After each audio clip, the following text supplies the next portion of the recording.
The rape statistics are skewed to support fear mongering. So I'm just going to read this and then just wrap it up real quick in about 5 minutes. So here we go. You've heard the statistics. 1 in 4 women will be raped in college, or is it sexually assaulted, or almost sexually assaulted, or is it nearly 1 in 5, or 1 in 6? According to the White House, a rape epidemic is sweeping college campuses, with the hashtag #YesAllWomen campaign calling all men weapons of mass destruction. But let's look at some facts. According to the FBI, the rate of forcible rapes in 2012 was estimated at 52.9 per 100,000 female inhabitants. I'm sure this is America, right? Yeah.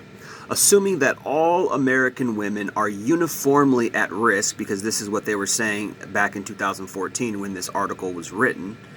This means the average American woman has a 0.0529% chance of being raped each year, or a 99.9471% chance of not being raped each year. That means the probability the average American woman is never raped over a 50-year period is 97.4%. Over 4 years of college, it is 99.8%.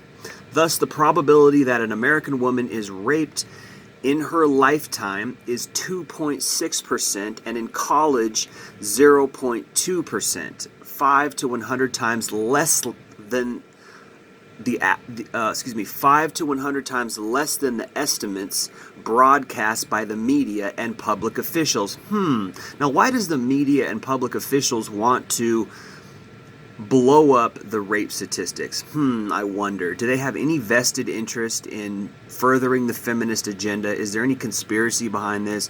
I don't know. Of course, the rape statistic apologists will say that rape is massively underreported. Only 5% of the rapes or attempted rapes in the U.S. Department of Justice paper were reported to the police. But why is that? Scholars Patricia Yaden and Nancy Thowens said that 17.7% of the women who did not file a report thought the rape was a minor incident, not a crime or police matter. A 2013 Department of Justice report estimates that 64% of rape and sexual assault victimizations against females were unreported between 2005 and 2010, with 8% of women saying they did not report it because it was not important enough, 7% saying they did not want to get the offender in trouble with the law, 13% calling it a personal matter, and 13% responding other unknown, not one most important reason. Where does the 1 in 4 statistics come from? The organization 1 in 4 USA Cities, a study by Ms. Yaden and Ms. Thowens, Prevalence, Incidence, and Consequences of Violence Against Women, Findings from the National Violence Against Women Survey. If one looks at the 2006 report, those authors published under the auspices of the Department of Justice, one finds that their results are based on a 1995-96 telephone survey of 8,000 men and 8,000 women, and that only 24 women and 8 men reported during their interviews that they had been raped in the 12 months preceding the survey. That's an annual risk of 0.3% each year. That yields a 15-year risk of 13.9%, which is still significantly less than 25%. And then, of course, a lot of people are saying it's 15%, but no, it's actually about 3%. Okay?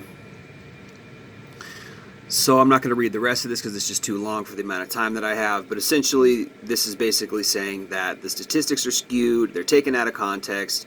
So the whole narrative that these feminists portray is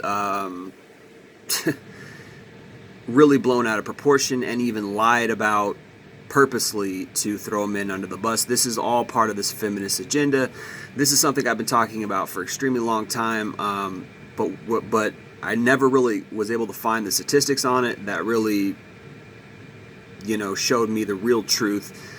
And, rape statistics are one of the biggest things that feminists use to make women afraid of men, first of all, and to also use as leverage to,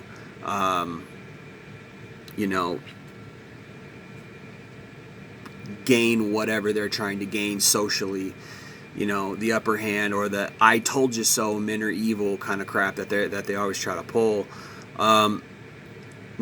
It's not that I'm trying to make light of rape or anything like that. It's that the statistics are wrong, and I've had discussions with many feminists over the years, and they've really tried to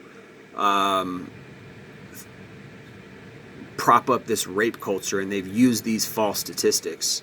And I knew it wasn't that high. It didn't seem right. 1 in 5 women. It just didn't seem right, because I've met a lot of women in my life, and not a lot of them seem like they. I've met a few women who've been, sexually assaulted, but it's not like